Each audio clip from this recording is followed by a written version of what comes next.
நீங்களும் சுந்தர் சி சாரும் winner movie ஒரு மைல்ஸ்டோனா அமைஞ்சிருக்கு. அதே மாதிரி இந்த கேங்ஸ்டர் மூவி ஒரு மைல்ஸ்டோனா அமையுமா சார்? கேங்கர்ஸ் படம் மைல்ஸ்டோனா அமையுமா சார்?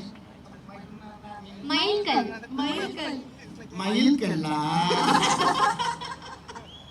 இது மைல்கல் இல்லம்மா, இது மிகப்பெரிய வைரக்கல்.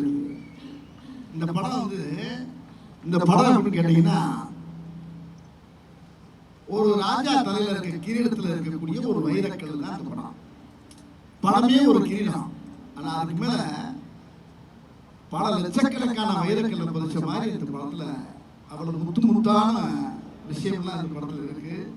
ஒன்றும் பெரிய கதையெல்லாம் இல்லை, சாதாரண கதையை தான் பண்ணியிருக்காரு. அதை அனுபவமா ரசிச்சு நாங்கள் எல்லாரும் சேர்ந்து பண்ணியிருக்கோம்.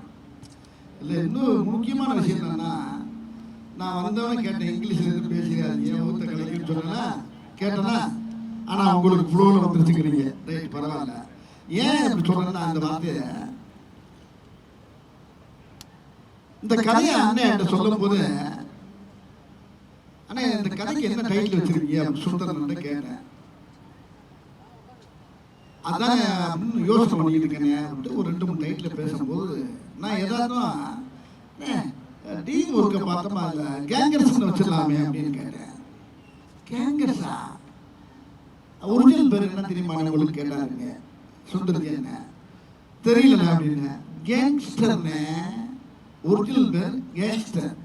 நீங்க என்ன கேங்கர்ஸுங்கிறீங்கன்னா, ஐயோ எனக்கு கேங்கர்ஸ்ன்னு வந்துருச்சுங்க எனக்கு தெரியல அப்படின்னு சொன்ன. அவருடைய ரொம்ப நட்புக்குரிய வெங்கடு பிச்சு இவங்களெல்லாம் கூப்பிட்டு கேட்டாரு, ஏன்னா இந்த டைலாக் இந்த டைட்டில் சூப்பரா இருக்குன்னு எல்லாரும் சேர்ந்து டிஸ்கஸ் பண்ணி என்னை கூப்பிட்டு, அண்ணே நீங்க சொன்ன அந்த தப்பான வார்த்தையை நான் கேங்கர்ஸ் இந்த படத்துக்கு நான் வச்சிருந்தேன்னு சொன்னாரு.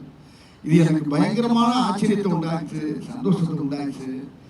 அதனால இந்த படத்துல ஒரு வித்தியாசமான பேரு அந்த படத்துலயும் சொல்லியிருக்கேன் சொல்ல வச்சுட்டாரு. பார்த்துப்பீங்க நீங்க. ஒரிஜினல் பேர் கேங்கர்ஸ் தானே, நீ என்ன கேங்ஸ்டர் தானே, நீ என்ன கேங்கர், அது ஏற்கனவே இருக்குல்ல, இப்ப புதுசாக ஆரம்பிச்சிருக்கேன்னு சொல்லி ஆரம்பிச்சிருக்கான். அதனால தப்பா எப்பவுமே எல்லா படத்திலும் பேசுறது இங்கிலீஷ, இதுல தப்பா சொன்ன வார்த்தையை டைட்டில வச்சிருக்காரு.